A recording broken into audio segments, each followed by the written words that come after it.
Thank you for joining me, everyone. Charles Moscowitz.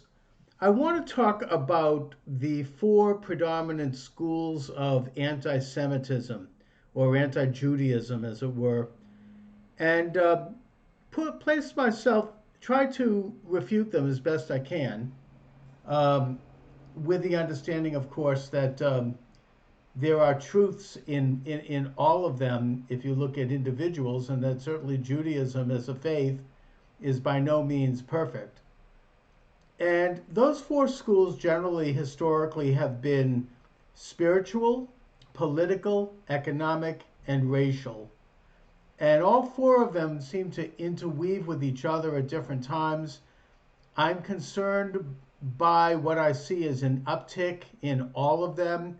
In fact, a rather toxic brew of all of them from both the left and the right, from conservatives and liberals, whether you get the BDS movement on the left or you get the, you know, sort of the conspiracy theorists on the right. Jews are being attacked. Judaism is being discredited. And I want to do my best as a layman. I'm not a rabbi. I'm not necessarily a scholar. I've written a few books on the topic, but I want to do my best to try to refute it because I am a Jew and I believe in Judaism and I want to stand up for Judaism. Uh, the first one is the historic spiritual attack on Judaism, which primarily comes from the Christian churches.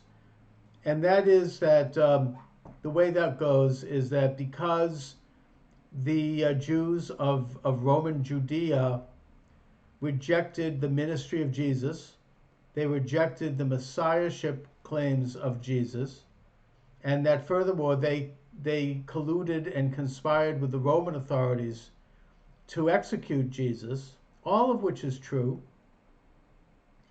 Then the Jew is in rebellion. And Dr. E. Michael Jones, who's a scholar that I have a great deal of respect for, and who is the author of the the Jewish revolutionary spirit, his thesis is that when the Jews rejected Jesus as the Messiah, they rejected Logos, which is the order of the universe, which is the moral code. And by rejecting Logos, they're revolutionaries. They're in rebellion against Logos. They are subversive to the system of Logos that was established by Christianity.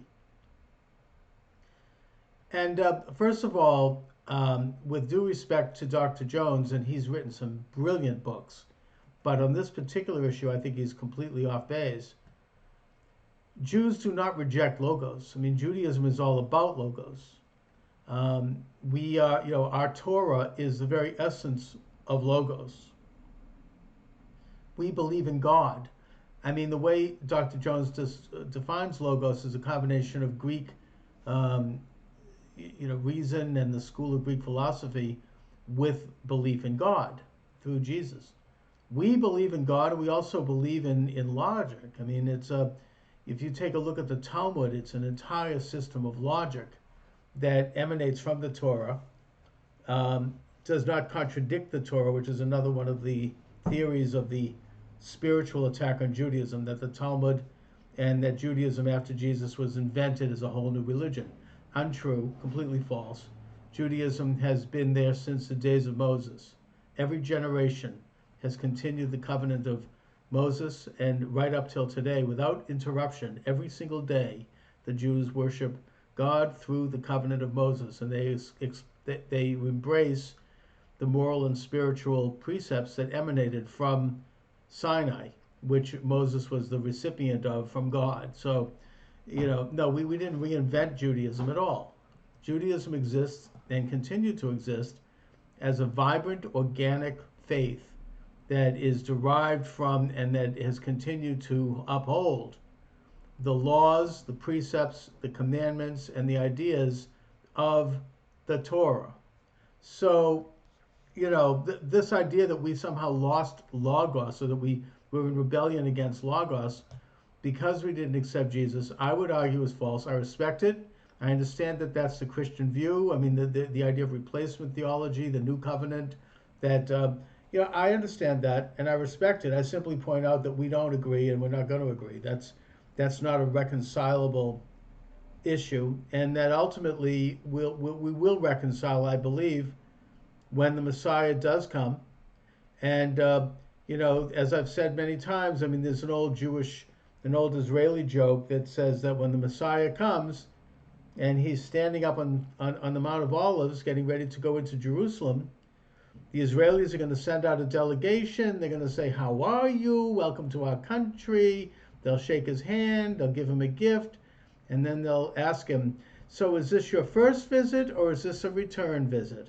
And it will be at that moment that we'll find out whether Jesus came at the time the Christians say he came, that being Christ, or whether or not this is the first time. And if in fact it is the second trip and that Jesus was here before, then we will worship Jesus. I mean, we will know God, because the coming of the Messiah is supposed to be an advent of the world knowing God. The Jews are not in rebellion against this at all. Now, we can trace the brilliant history that Dr. Jones does of the rebellion of Jews and Jewish movements. But, and their involvement in revolutionary movements right up to the Bolsheviks and right up till today and our establishment. But I would point out that these are Jews who are in rebellion against Judaism, not against Jesus. Their rebellion against God. They have fallen away from the moral and ethical precepts of the Torah. They're not observant. They're not believers. Most of them are atheists. So, they're Jewish in the ethnic sense, and even they can become religious, but they are in rebellion against Judaism. So I would refute the idea that we are, a fallen people because we don't believe in Jesus. I believe that Jesus was we respect Jesus because first of all, because he was a Jew, and there's a certain, I guess you might say, tribal respect. He's like one of us. It's like, as a Bostoner, I respect the Boston Red Sox. I mean, it's sort of like, hey, he's on our team. And look at the incredible success he had and the amazing ministry he conducted. But I would add to that a spiritual component, which is that Jesus, more than any other figure in world history, whether he's Messiah or not, he brought to the world the Logos of Sinai. And, so it's really the other way around. I mean, Christianity, in a way, has Logos because of Judaism, as opposed to Judaism not having Logos because we're not Christians. The second issue is the economic conspiracy.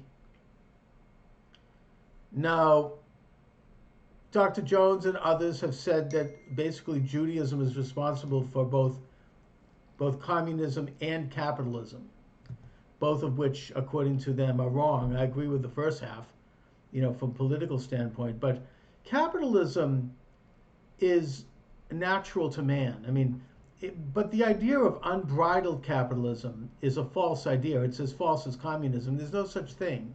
In fact, the very reason why we have a system of law is to help restrain capitalism, which is the natural impulse, to put restraints. That's why we set up governments. That's why we have systems of justice to sort of regulate capitalism, so that we have the maximum amount of individual freedom, but at the same time, your right to own a piece of property doesn't mean you have a right to violate your neighbor's property.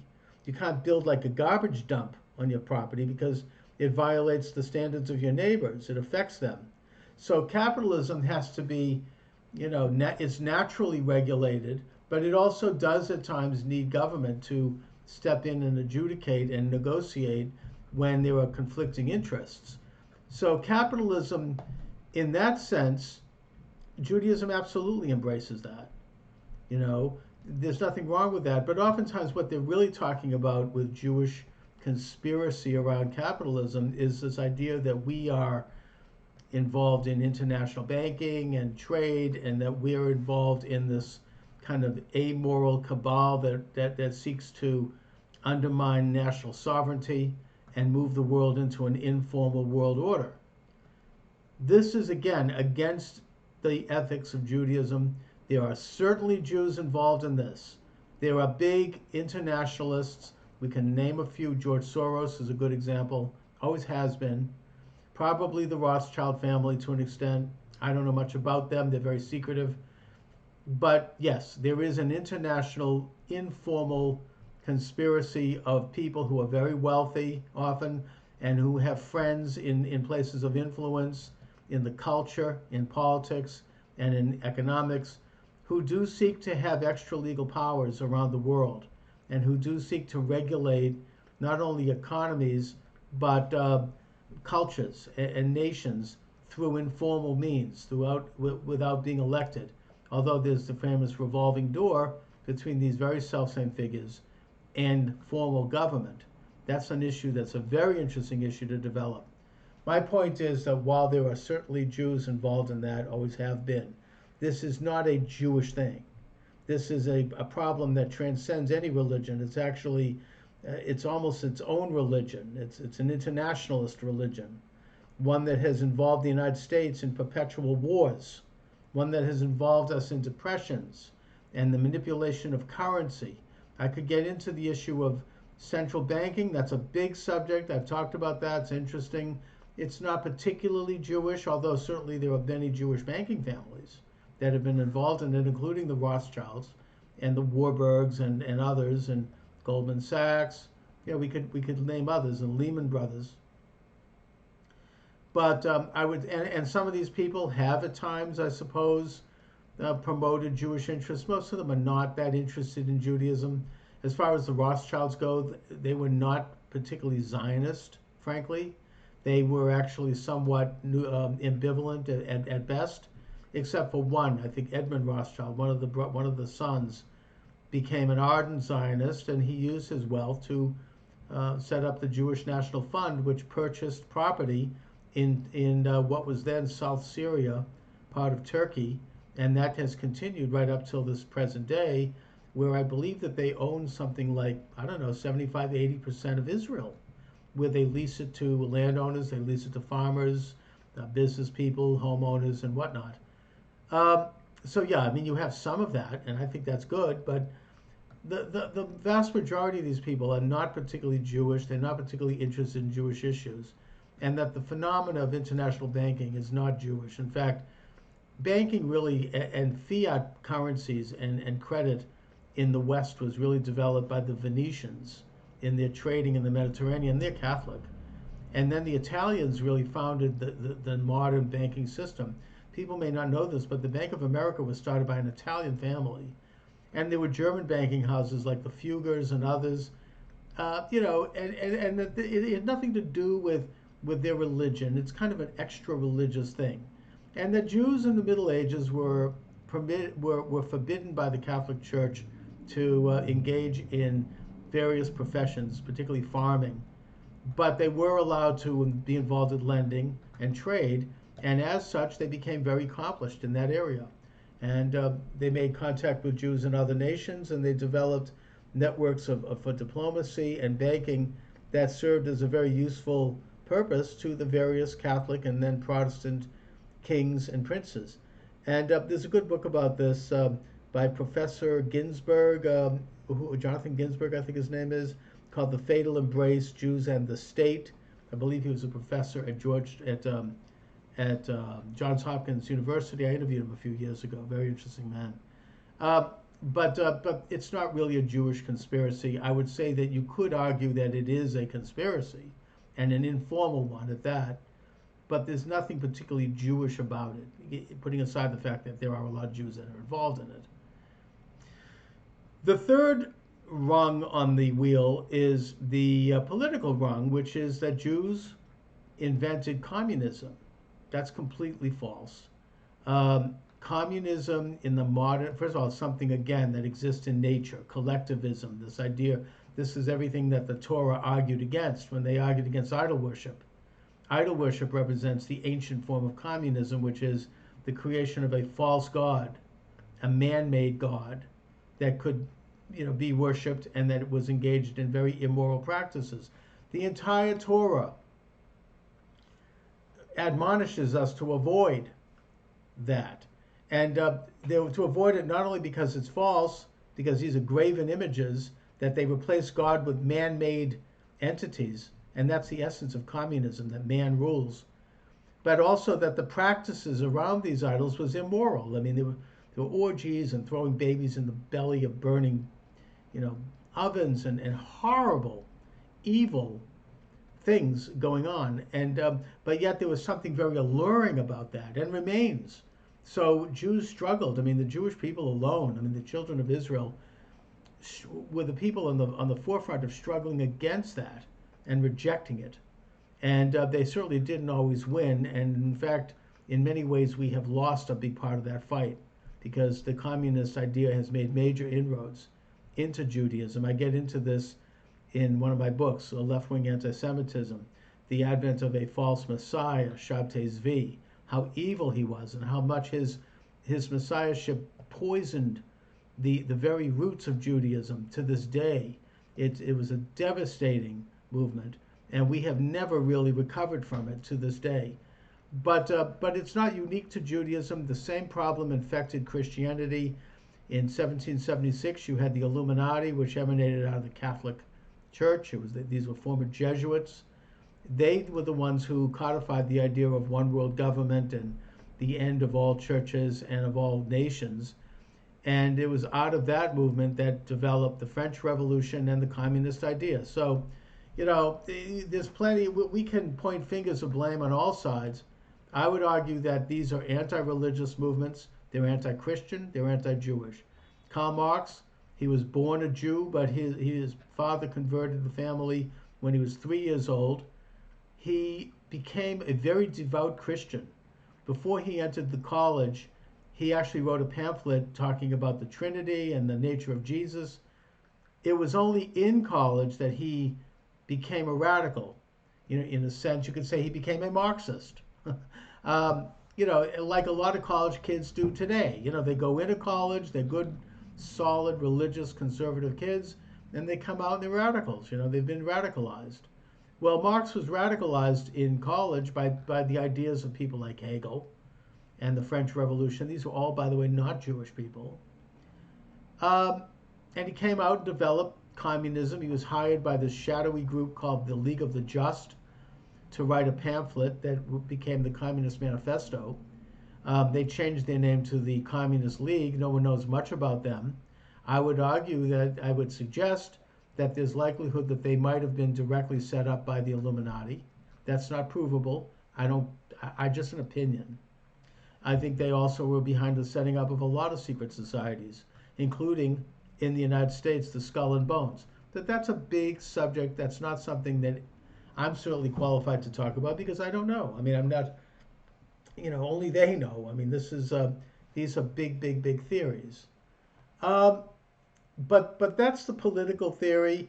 Yes, there were a lot of Jews involved with Bolshevism. This is a very, very dark chapter in Jewish history, one that we have not reckoned with because there are still too many of us who believe in that as a good thing. That did contribute to the rise of Nazism. It was a revenge because Nazism viewed Judaism as Bolshevized and that they knew what the Bolsheviks did in Europe. They launched the most heinous regime the world had ever seen. And there were some very prominent people on the very top of that who ostensibly were Jewish, at least in their name or in their ancestry, but I think for the most part they had abandoned their faith and they'd replaced it with communism. But either way, it was a terrible image for Jews, and that the rest of Europe looked at this and they were like, this is the Jews taking over and engaging in bloodthirsty empires and trying to conquer the world, and that this had a lot to do with the rise of Nazism and the revenge. And I think that's something that is a factor of the Holocaust that Jews have never discussed publicly. They don't recognize it. In fact, if you talk about it, you're called an anti-Semite. They'd call me an anti-Semite, I suppose, putting aside the fact that I happen to be Jewish, but that probably wouldn't even stop them. And I think that Jews need to come to terms with this dark side of our history in the same way that Germans came to terms or have come to terms with the dark side of Nazism. This was a very ugly chapter, but to do so would mean denouncing elements that still exist in our own faith. It would mean a real opening up of our history, going back to this false Messiah, Shabtai Zvi, and how he got the ball rolling in this regard. And the Jewish establishment just doesn't want to do that. So in this sense, I actually agree to an extent with some of the anti-Jewish thinkers who point to Judaism's involvement in things like Bolshevism. I would simply caution that this is not Judaism. This is as much a rejection of Judaism and of God as was the Illuminati and other Christian movements like Satanism were a rejection of Christ. So that brings me to my fourth and final analysis here, and that's the racial thing. I'm hearing a lot about this lately, and this is outright anti-Semitism. E. Michael Jones makes a differentiation between anti-Semitism, which is racist. It actually looks at people's DNA, and anti-Judaism, which he says is Christian, it's Catholic. He's right about that, because that's the business of the Jews as Christ killers. And I get that, but the issue of race is anti-Semitic. It's the belief that the Jewish people biologically are evil. And by the way, there are a few chapters and passages in the New Testament, particularly in the Gospel of St. John, which are anti-Semitic. And there are passages in Jewish texts that are anti-Christian and that are derogatory toward Jesus. It's a different subject. I've gotten into that in other videos. That's something that has to be viewed in the context of the times. But there are remnants of that in Christian thinking today and in non-Jewish thinking, because I think it has also entered into the Islamic world, that somehow the Jews are evil because of our blood, because of our ancestry. And what's interesting is that while on the one hand they say, well, we're evil because we rejected Jesus and we're therefore every generation is cursed, but at the same time they say, well, we're not really Jews. I mean, we're descended from the Khazars, which were a Turkic people that lived in the steppe lands of Central Asia, and that the king of the Khazars converted to Judaism, and that explains that's the Ashkenazi Jews. We're descended from the Khazars. And what I'll say to that is that it's doubtful that we are. Even if we were, it doesn't matter. If they became Jews, they became Jews, and they've continued the covenant. But that someone's racial background is not relevant. This is just old-fashioned racism.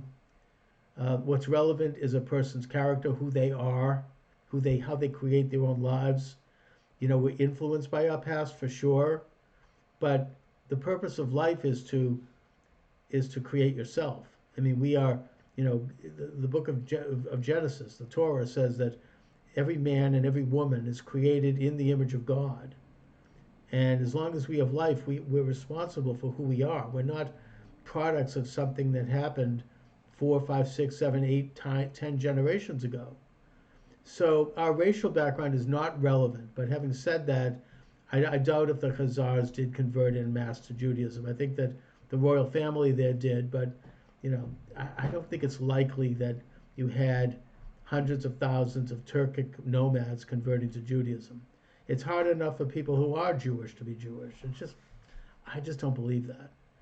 But I'd be happy to talk about it with anyone who would like to come on with me. In fact, I'm lining up people who are believers in all of these anti-Jewish ideas. I've already interviewed E. Michael Jones several times. Very interesting man. And in fact, later today I have Christopher Birkins coming on. So I'm looking forward to doing a series on that because I see this as a growing problem and as a growing threat. There are all these conspiracy theories about the state of Israel, which are easy to refute and are untrue. And I'd like to have Adam Green on to talk about that. You have these young guys who are not Jewish and who are not Arab, who are just into this Jewish conspiracy stuff. I think of another one, Ryan Dawson. I don't think he's Jewish. What is this obsession with Israel anyway? I hope to get into these issues in the coming weeks, months, and years as I develop this program. I want to thank you for listening. You can check out my books. They're available at Amazon.com. And have a great day. Oh, and also please subscribe to my YouTube channel. It's free. You can drop out anytime, but I'd appreciate it if you did. Anyway, thanks for watching, everyone.